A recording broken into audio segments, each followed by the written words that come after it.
Hi, grand gods and goddesses. How are you guys doing today? Oh, let's see. Today I've been doing pretty well. The last 2 days, not so well. I did have a couple of flare-ups. I was extremely fatigued, and I mean extremely. But today I have been doing I've been doing okay. I'm happy about it, and I think it was a perfect time to do this video. As you can see in the title, we're gonna cover some different forms of toxic positivity and a few ways to kind of combat that. So without further ado, let's do this. Okay, you guys know how we begin. Just close your eyes. Allow yourself to center. Deep breath in. Release. As you release, I want you to feel your entire body just melt into the earth. One more time. Deep breath in. Release. Oh my gosh. I'm not gonna lie. I did not plan to start my videos that way. It's just, I love breathing meditations. And so during my first video, I was like, okay, I need to breathe, and did it on camera. And I think it just stuck. So from now on, that is how I would begin every video. That's just what it is. Yeah. But let's get into this video. Okay. If I look down, you guys know I'm looking at my notes. Some examples of toxic positivity, whether you do this or someone is doing this to you, there are sayings such as, oh, it could be worse, don't worry about it, always look at the brighter side, don't be so negative. Now, I myself am guilty of this. I did not realize it, of course, and I had to work on that. And a lot of that started when I started getting I don't like to claim that. What's another way to say it? But my body, needed a little extra attention on the hillside. There we go. Okay, so a mini story time. This actually just happened yesterday, and it involves my mother. Love you, mama. Okay, so as you guys saw in my last video, go check that out. Give me some comments on there. Aside from my COVID pneumonia diagnosis, I also have been sick for months prior, and we are still trying to figure it out. I don't have a diagnosis, but I do know my symptoms match a couple of things concerning thyroid, heart, things of that nature. So my doctor and myself call it flare-ups, and I had a flare-up yesterday. My mom asked me to go to the store for her. She didn't know I was having a flare-up. She was in the kitchen and she just yelled, "Baby, can you go to the store for me?" Tear immediately came from my eyes, and I said, "Mama, I can't move." I was so fatigued, so weak. My hands were shaking. The thought of me taking a step was completely devastating to me. I will not cry during my third video. Okay, so the so serious though, the idea of me taking it one step was devastating. My body I had no control over it. I was just there, and I said, "Mom, I can't."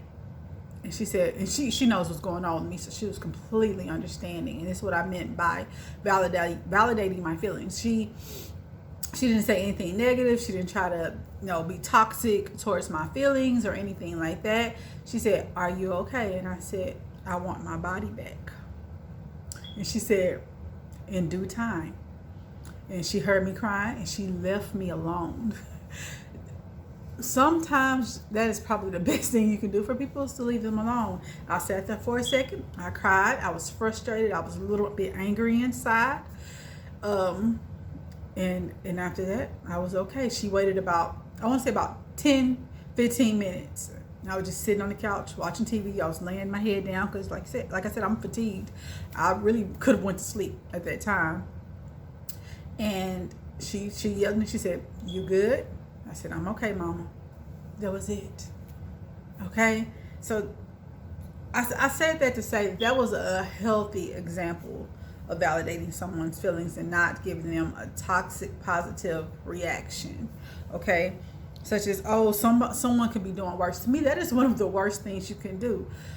There can always be something worse, but that does not validate what I am going through right now. And that's one of the worst things you can say to people. I cannot stand that. Okay.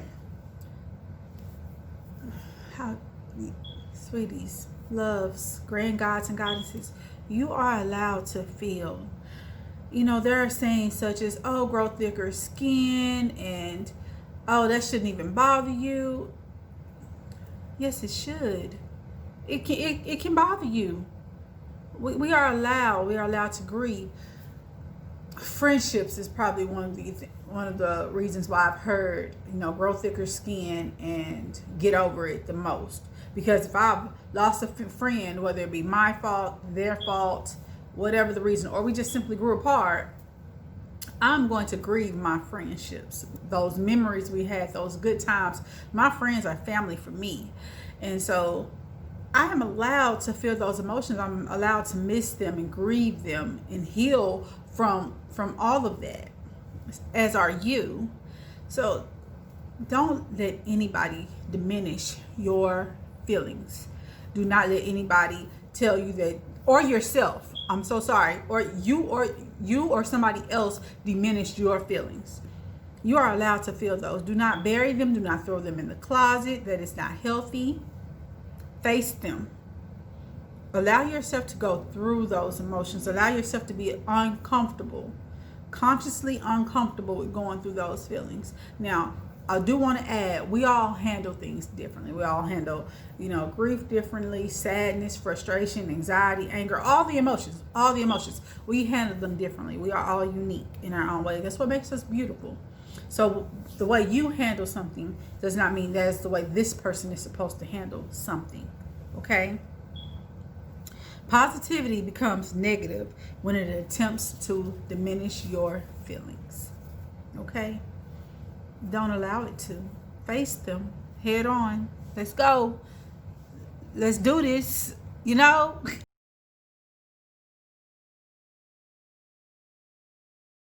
All right, some ways to stop yourself or others from toxic positivity. Okay, number 1, do not shame yourself or anyone else for their emotions. Think about that one.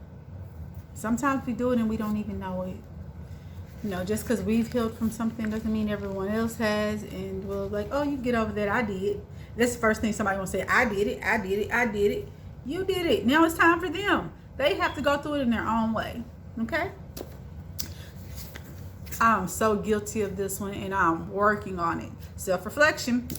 Do not offer unsolicited advice. I know that, you know, we want to help, and, you know, especially if it's something that we can relate to. Unless they ask for it, don't offer it. Okay? You can even ask them, well, would you like my opinion? They can choose to say yes, they can choose to say no.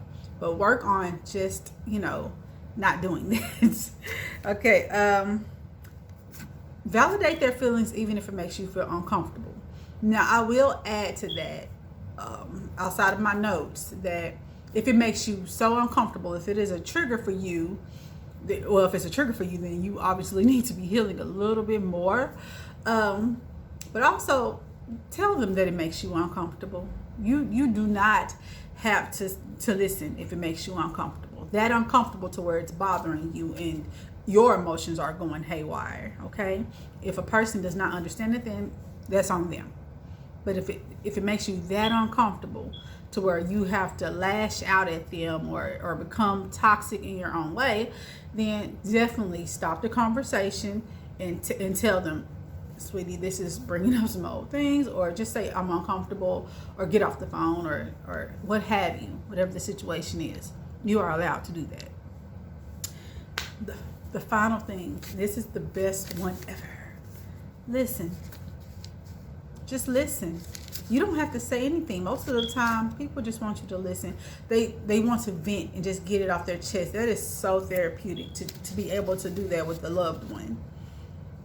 Okay, with your safe spaces, I like to call them. I have my safe spaces. Those, 2 or 3 people that I can call on when I just need to vent, when I need to just sit there and cry. They might not understand a word I'm saying through the tears and mumble speakings, but just listen. And that means the world sometimes, when you can just listen.